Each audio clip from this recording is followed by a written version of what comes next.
4000 साल पहले pyramid of Giza, जिसका हाइट 147 मीटर्स है, वो इस दुनिया का सबसे लंबा मोन्यूमेंट हो गया था। उससे लंबा दुनिया में और कोई चीज नहीं था।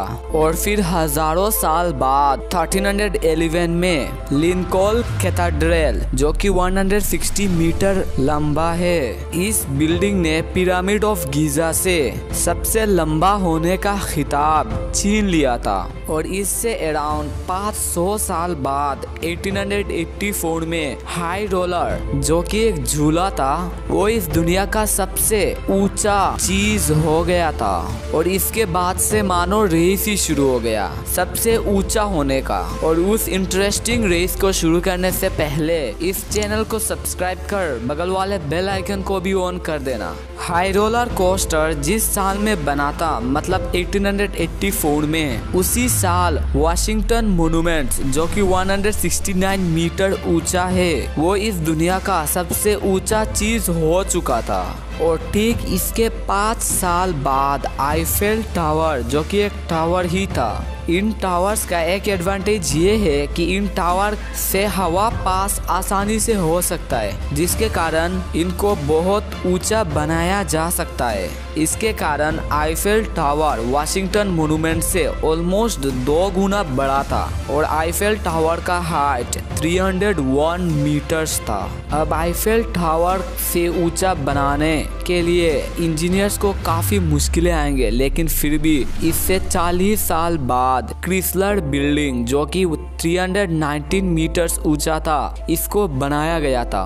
और ये इस दुनिया का सबसे ऊंचा बिल्डिंग्स हो गया था। और इसके ठीक 1 साल बाद 1931 में क्रिसलर बिल्डिंग से 130 मीटर ऊंचे एक बिल्डिंग को बनाया गया था, जिसका नाम एम्पायर स्टेट बिल्डिंग है, जो कि 448 मीटर ऊंचा है। और ये नेचर को लॉ को सीधी तरह चुनौती दे रहा था। अब एम्पायर स्टेट बिल्डिंग से ऊंचे बिल्डिंग्स को बनाना ऑलमोस्ट इम्पॉसिबल सा था, लेकिन टावर्स को तो बनाया जा सकता है ना।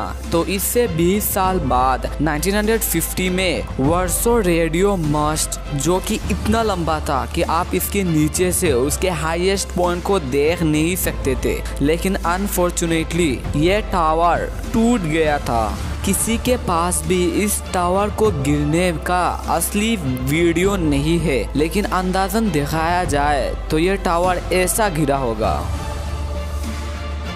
इस टावर का हाइट अराउंड 646 मीटर्स था। अब इससे ऊंचा कोई भी टावर, कोई भी बिल्डिंग बना पाना या फिर सोच पाना भी इम्पॉसिबल था, क्योंकि हमने देखा था कि 640 मीटर्स ऊंचा टावर गिर गया था। अब इससे ऊंचा टावर्स बनाना इम्पॉसिबल था, और बिल्डिंग्स तो दूर की बात है। अब इसके बाद एक इंजीनियर के दिमाग में एक ऐसा आइडिया जूझ रहा था, जो कि सभी इंजीनियर्स इम्पॉसिबल बोल रहे थे, लेकिन फिर भी उस इंजीनियर के आइडिया को बनाया गया। वो बिल्डिंग इतना ऊंचा था कि सूखा रेगिस्तान होने के कारण सीमेंट नीचे से ऊपर उठने के बीच में ही सीमेंट जम जाता था। तो इंजीनियर्स उन्हीं सीमेंट को रात में भेजा करते थे। तो इसी कारण उस बिल्डिंग को रात में बनाया था। और ये बिल्डिंग वही बिल्डिंग है जो आप सोच रहे हो, बुर्ज खलीफा। यह बिल्डिंग इतना ऊंचा है कि इसके नीचे आप अगर एक बार सनसेट देखोगे, तो अगर आप इसके फर्स्टेस्ट लीव से पूरे टॉप फ्लोर में पहुंचोगे, तो आप दोबारा से सनसेट को देख सकते हो। इस बिल्डिंग के नीचे के फ्लोर और ऊपर के फ्लोर में टाइम डिफरेंस अराउंड 3 मिनट्स का है। और बुर्ज खलीफा का हाइट 830 मीटर से। और ये बिल्डिंग नेचर के लॉ को सीधी तरह से चुनौती दे रहा था। हम इंसानों ने अभी तक इतना ही हाईएस्ट ऊंचा चीज बनाया है। अब जो मैं आगे बोलने वाला हूँ, ये आपके रोंगटे खड़े कर देगा, तो ध्यान से और अच्छे से सुनना। और चैनल को सब्सक्राइब करके बगल वाले बेल आइकन को भी ऑन कर देना। अब हम अगर बुर्ज खलीफा को माउंट एवरेस्ट से कंपेयर करें, तो बुर्ज खलीफा माउंट एवरेस्ट से 10 गुना छोटा है।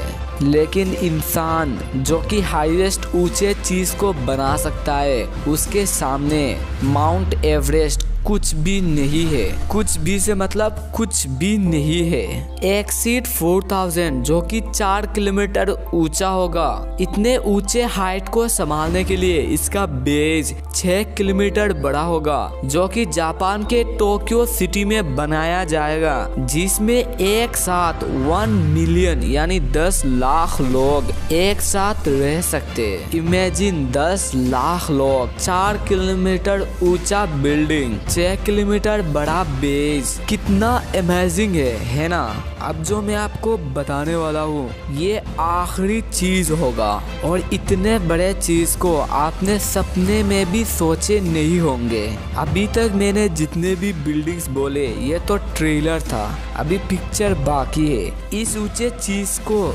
सुनने के बाद आप अगर शॉक नहीं हुए तो मुझे कमेंट्स में बताना। इस इतने ऊंचे चीज का नाम है स्पेस एलिवेटर। नाम से ही आपको थोड़ा बहुत पता चल रहा होगा। जापान ने कहा है कि वो 2050 तक बना देगा। चाइना ने कहा है कि वो 2045 तक बना देगा स्पेस एलिवेटर को। और फिलिप ड्रैगन ने ये कहा है कि जो भी कंट्री स्पेस एलिवेटर को पहली बार बनाएगा, वो कंट्री स्पेस में उसका 100% कंट्रोल हो जाएगा। सभी कंट्री उसी कंट्री के पास आएंगे अपना कोई भी चीज स्पेस में भेजने के लिए।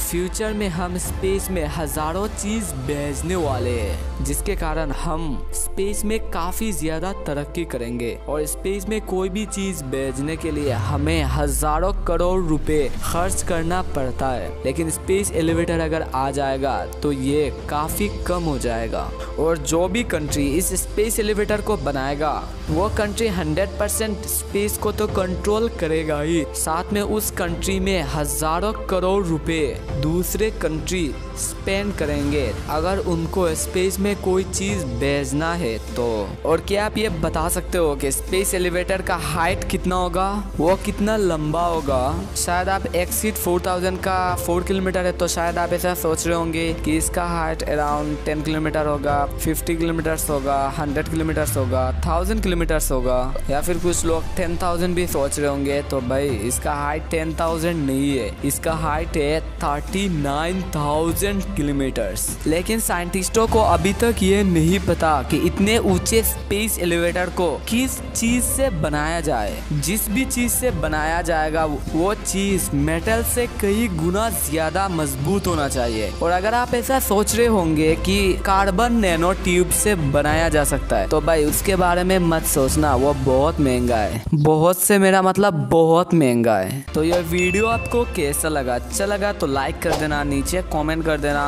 और अभी तक आपने चैनल को सब्सक्राइब नहीं किया है तो सब्सक्राइब जरूर कर लेना।